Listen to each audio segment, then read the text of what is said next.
पंजाब और सिंध में था जी कच्चे के डाकुओं का मसला और हाँ हमें है और हमें तो खैर ये बताया जा रहा था कि अब जो है वो फुल एंड फाइनल जो कहते हैं ना फाइनल डेस्टिनेशन किस्म का क्रैकडाउन होगा और इस दफ़ा जो है वो कला कमा कर दिया जाएगा जड़ से कच्चे के डाकुओं का।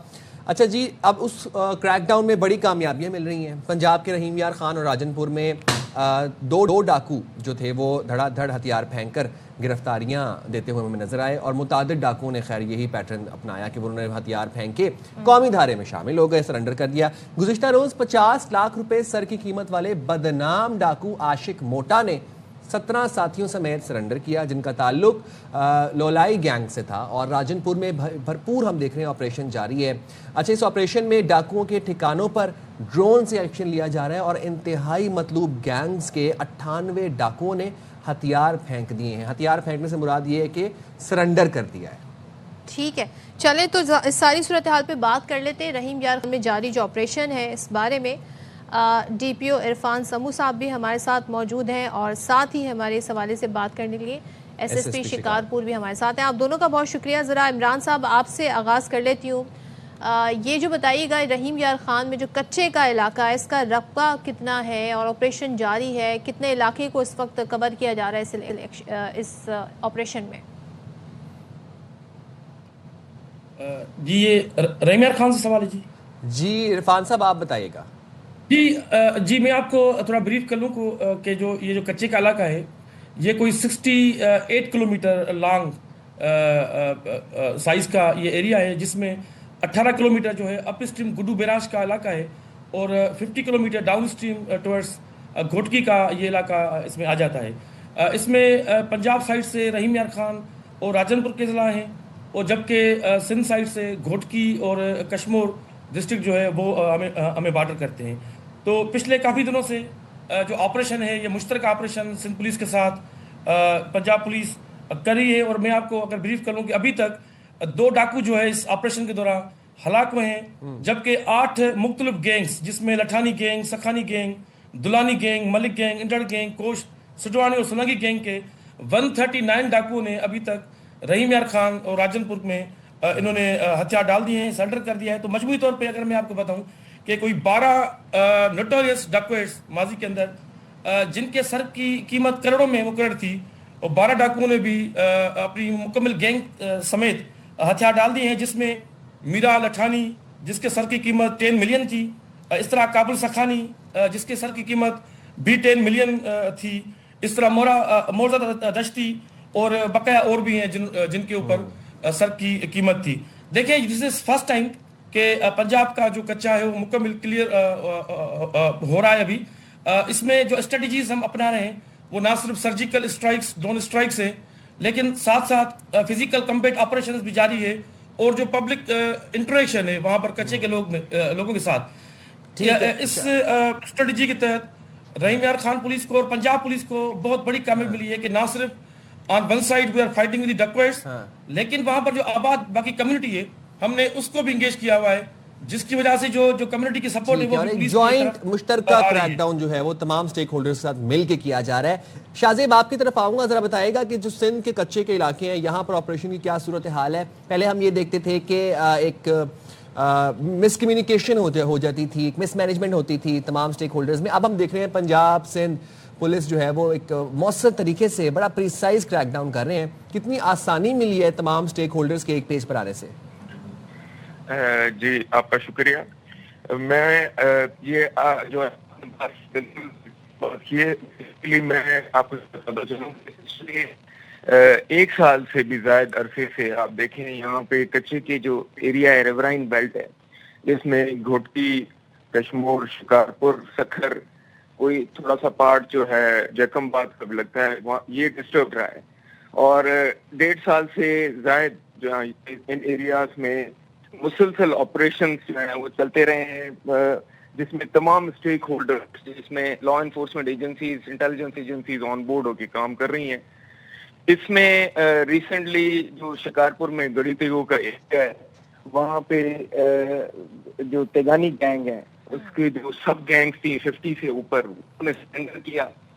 उसके अलावा कश्मीर में भी बड़े पैमाने पे ऑपरेशन हुए हैं, ट्राई बॉर्डर के एरिया में भी हुए हैं उसके अलावा जमा इंटेंसिव ऑपरेशन के बाद गैंग्स ने हथियार डाले हैं। इसके साथ अभी एज वी स्पीक तो रौंती जो घोटकी के इलाके का कच्चे का एरिया है जो बॉर्डर करता है पंजाब के साथ भी, वहाँ पे बड़े पैमाने पे इस टाइम पे ऑपरेशन चल रहा है जिसमें भी काफी ज्यादा सक्सेसेस मिली हैं हमें। खुद जिक्र कर दिया पंजाब के बॉर्डर की तरफ भी ऑपरेशन जारी है। थोड़ा सा हम ये जानना चाह रहे हैं जो माजी में ऑपरेशन हुए हैं उसमें मुश्किलात ही आती थी, ज़रूरी चैलेंजेस तो आते हैं पुलिस को कि जो सिंध में अगर ऑपरेशन किया जाता था तो पंजाब चले जाते थे, पंजाब में होता था तो यहाँ आ जाते थे। अब इसके लिए आप लोगों ने क्या स्ट्रैटेजी निकाली है?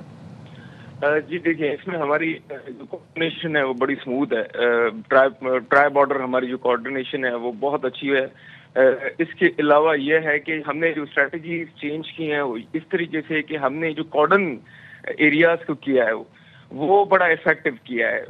अगर कोई यहाँ से वहाँ मूवमेंट हो रही है तो वो उसकी कांस्टेंट सर्वेलेंस भी होती है। कोई उस साइड जाता है तो हम इंफॉर्मेशन एक दूसरे के साथ शेयर करते हैं और रास्ते में कोशिश करते हैं कि इनको हम इंटरसेप्ट करें, जिसका हमें बड़ा फायदा मिला है। काफी नंबर्स जो क्रिमिनल्स के हैं वो एलिमिनेट हुए हैं और एक स्टेट की जो रेट है वो अल्हम्दुलिल्लाह इतनी स्टैब्लिश हुई है कि इस टाइम कच्चे के इलाके में कोई ऐसा एरिया नहीं है जहाँ पे पुलिस, रेंजर्स या दूसरी लॉ एनफोर्समेंट उन्होंने ऑपरेट नहीं किया है, जिसके नतीजे में आप देखें कि ये सिलेंडर का ठीक है। इरफान साहब, आपसे जानना चाहूँगा क्या इस तमाम जो पूरा क्रैकडाउन हो रहा है इसमें जदीद आलात की मदद भी ली जा रही है? क्या ड्रोन से विजिलेंस की जा रही है, सुपरवाइज किया जा रहा है और फिर डाकुओं और उनके सहूलतकारों की निशानदेही की जा रही है? जी, इसमें मैं आपको ब्रीफ करूं कि सीएम पंजाब की तरफ से और आईजी पंजाब की तरफ से इस ऑपरेशन में पंजाब पुलिस को लेटेस्ट टेक्नोलॉजी के साथ इक्विप किया गया है, जिसमें ना सिर्फ ड्रोन्स का इस्तेमाल किया जा रहा है लेकिन थर्मल गन्स का इस्तेमाल किया जा रहा है, थर्मल कैमरा जो है उनका इस्तेमाल किया जा रहा है, एनवीजीज का इस्तेमाल किया जा रहा है और लेटेस्ट जो बुलेट प्रूफ गाड़ियाँ हैं उनका भी इस्तेमाल किया जा रहा है। तो दिस इज़ फर्स्ट टाइम कि पुलिस हैज़ बीन एम्पावर्ड और इक्विप्ड, जिसके नतीजे में ये तमाम जो नताइज कच्चे में वो आप देख रहे हैं। जिस तरह अभी शाहजेब ने भी आपको बात बताई कि ये फर्स्ट टाइम ये हिस्ट्री में हो रहा है कि सिंध पुलिस और Punjab police along with other agencies एक कोऑर्डिनेटेड एफर्ट ये कर रहे हैं, जिसमें डाकू जो जहाँ पर भी है वो सिंध की एरिया में है या वो पंजाब के एरिया में है वो वहाँ पर इंगेज पुलिस ने किया हुआ है, जिसकी वजह से उनकी जो क्रॉस बॉर्डर मूवमेंट जो माजी में हुआ करती थी या एक्सचेंज ऑफ वेपन हुआ करता था, एक्सचेंज ऑफ मैन पावर हुआ करता था, उसको बिल्कुल हार्ट लग गया है। तो डाकुओं की किसी भी किस्म की कोई मूवमेंट जो है अक्रॉस द बॉर्डर वो फोर्सेस नहीं करने दे रहे। अच्छा। मैं अगर आपको बताऊं कि पंजाब में कोई 11 आइलैंड्स थे जिसमें ये बेसिकली उनके स्ट्रांग होल्ड्स थे जहां पर ये डाकू बैठे थे, उसमें ऑलमोस्ट जो है तमाम के तमाम आइलैंड्स वो क्लियर हो चुके हैं। वहां पर पुलिस की जो प्रेजेंस है वो इंश्योर की हुई है और उन इलाकों की अभी ड्रोन सर्विलेंस जो है, एरियल सर्विलेंस वो की जा रही है। चंद एक इलाके अभी भी हैं, जिस तरह रोमती वाली साइड है जहां पर सिंध पुलिस के साथ मुश्तरका ऑपरेशन भी जारी है, उन इलाकों में अभी जो ऑपरेशन है वो तेजी से जारी है। अच्छा, थोड़ा सा इरफान साहब हमें ये भी बता दें कि कोई आप लोग टाइम लाइन दे सकते हैं कि ये आप जितनी कामयाबी हमें बता रहे हैं कि कितने टाइम में ये मुकम्मल किया जा सकता है और कितनी आप जो कामयाबियों के हवाले से बता रहे हैं मगवी भी बाजियाब हुए हैं, ज़रा वो भी बता दीजिएगा। देखिए, हमने तो ये कमिट किया है कि जब तक आखिरी डाकू इस इलाके में रहेगा तो पंजाब पुलिस और सिंध पुलिस कोऑर्डिनेशन के साथ वहाँ पर लड़ती रहेगी। चंद एक ग्रुप्स जो कि अभी रह गए हैं, जिसमें शर गैंग है फॉर एग्जांपल, उनके साथ हमारी जो लड़ाई है अभी भी जारी है और इंडर्ड गैंग के ऑलमोस्ट हमारे तरफ कोई 26 जो डाकू हैं वो सरेंडर हो चुके हैं। अभी इनके कोई 10 मजीद जो डाकू जो इनसाइड स्केटर्ड हैं वहाँ पर बच गए हैं, जिनके खिलाफ हमारा ऑपरेशन जारी है। तो इसमें कोई टाइम फ्रेम तो हम नहीं दे सकते, लेकिन इंशाल्लाह बहुत जल्दी इस ऑपरेशन को हम सक्सेसफुली वाइंड अप करेंगे। ठीक है शाहजेब, आपसे भी लास्टली कुछ रिजल्ट्स जानना चाहूँगा। जब आपने क्रैकडाउन किया तो कितने डाकुओं के कितने जराइम में वो मुलव्वस निकले, कितनों ने हथियार डाले, कितने अड्डे थे जो तबाह किए गए? जी, शिकारपुर के हवाले से मैं आपको ये बताऊंगा कि जब यहाँ पे गड़ी तेगो एक बड़ा नोटोरियस इलाका जो टफ नेट था, उस पे जब हमने सक्सेसफुली इसको कंक्लूड किया, 270 के करीब क्रिमिनल्स जो हैं उन्होंने सरेंडर किया, जिसमें बड़ी तादाद में जिनका जो बड़ा मिलिट्री ग्रेड वेपन और स्मॉल आर्म्स से उन्होंने वो सरेंडर किए। इसमें 90 प्लस मगवी जो हैं वो उस आइलैंड से हमने रिकवर किए थे।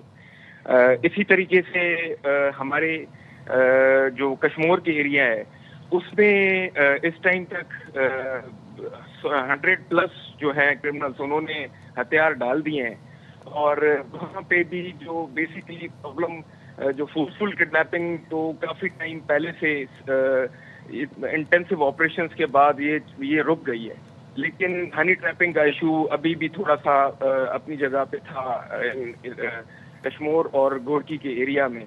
तो वो भी अभी जैसे ये बड़ी लेवल पे ऑपरेशंस चल रहे हैं तो वो भी ऑलमोस्ट हॉल्ट पे आ गया है, और जो क्रिमिनल गैंग्स हैं ये सरेंडर कर रहे हैं, और अभी जैसे रौंती में ऑपरेशन चल रहा है, ये भी इंशाल्लाह बहुत जल्दी जो है अपने लॉजिकल एंड पे पहुंचेगा, और ये थ्रेशोल्ड क्राइम का जो है वो आहिस्ते आहिस्ते रिवर्ट होता नीचे डाउनग्रेड होता जा रहा है। राइट, बहुत शुक्रिया। और शाहजेब चाचा हमारे साथ थे, आप दोनों का बहुत शुक्रिया सारे हाल के बारे से। Let's see